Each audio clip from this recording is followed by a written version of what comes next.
For this next area, let's go over to our top piece over here. And with this one, we just want to take a look at our different floors and see which other elements and pieces we can use to make it look, again, just make it kind of look a little interesting. The surface on here, it could actually be a rough wood, it could be some dirt.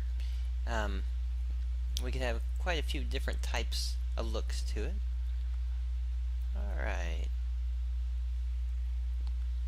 So the wood plank, this might be an interesting one. We'll check it out real quick just to see. Let's see here.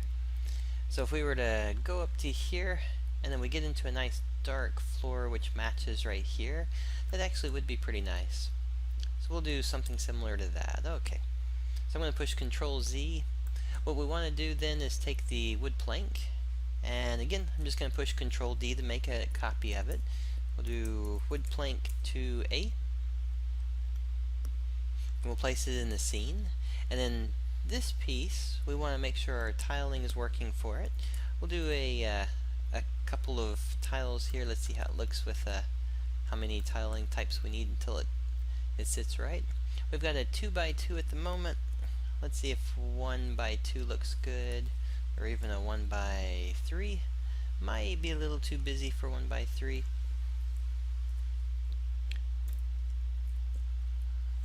Let's see. Nope, actually I think that's gonna look pretty good on there. Do we have this? And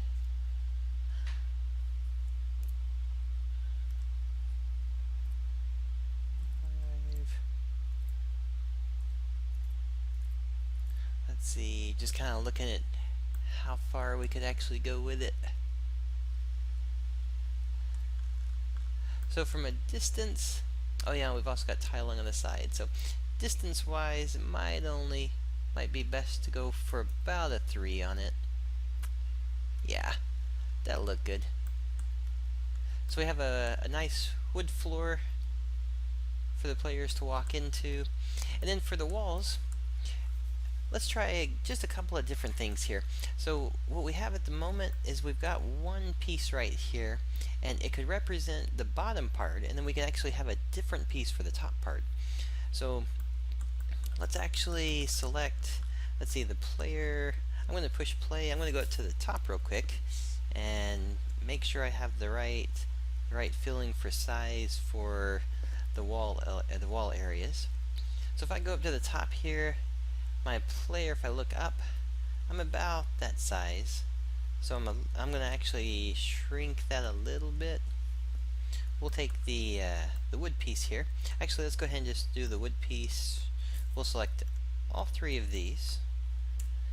And let's go ahead and scale this down. Scale it down just a little bit. We want to make it the size of about a brick.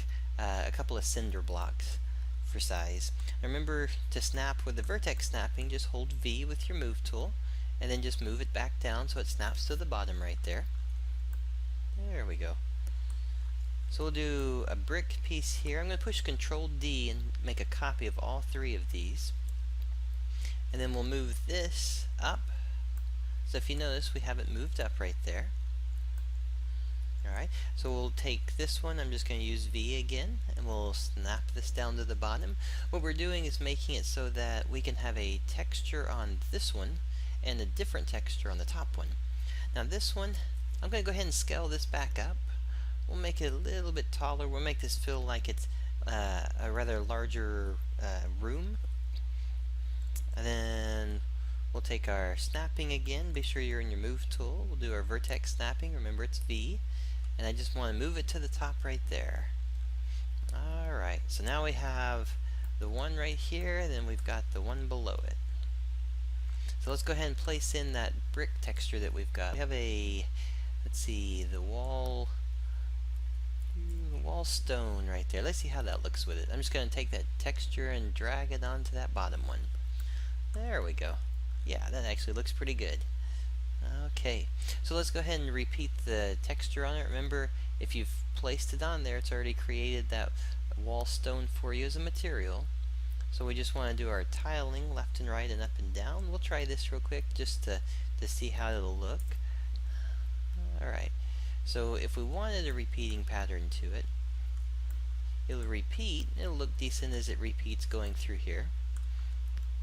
It may actually look better as a larger one, as a longer piece like that.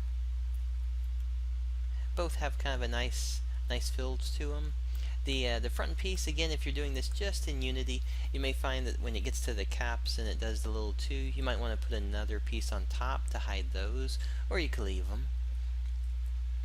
So with this one, we'll go ahead and go to our wallstone material. I'm just going to drag this over to that one, and then we'll drag it onto the other one. And we'll go ahead and just use the same one for all 3 of the sides. The material, it repeats well enough that it looks okay for a long stretch and a short stretch on it. Alright.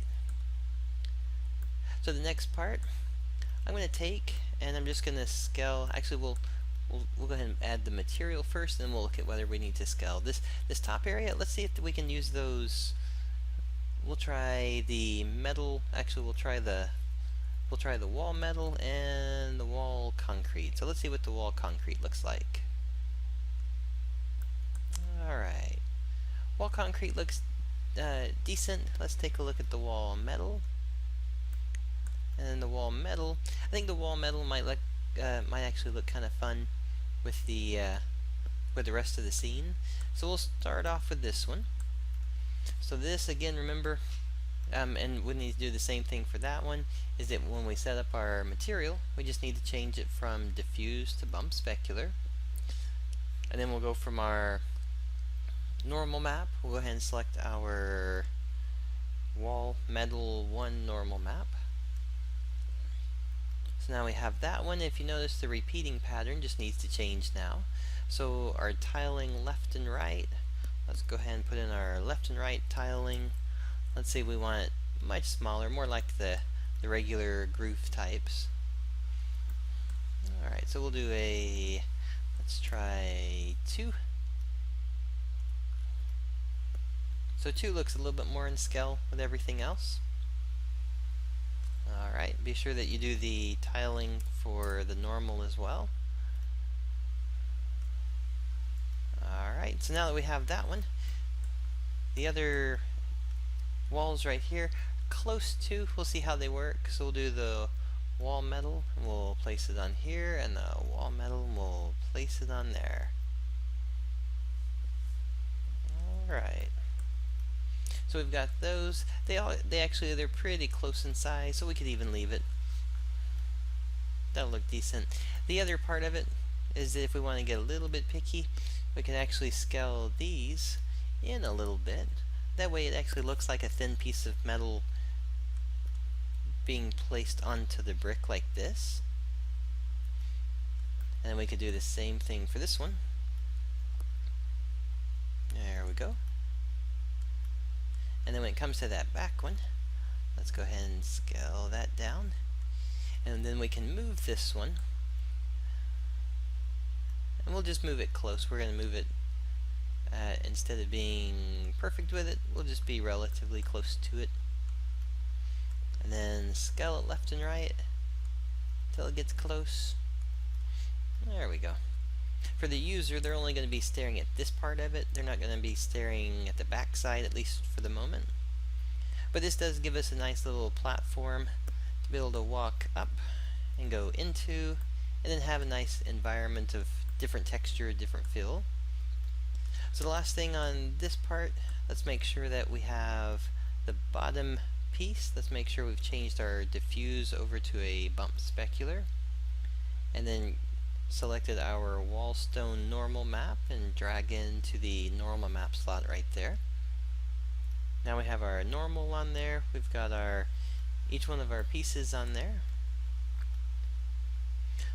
Alright, so it's starting to look good again. We'll go ahead and push play. Let's check it out. Be sure that we like it in comparison to the player and the vantage point. So it has a good approach to it. You got a nice change of material, You have that lower material right there, and then you've got the nice metal up there at the top. Alright. Now that we have all of those pieces, the next thing that we'll do one more little pass over some of the construction of it, and then we'll kind of call this part of our scene finished when it comes to the level design. And then we'll get picky with different elements. We'll put in particles and trees and textures and things for all that.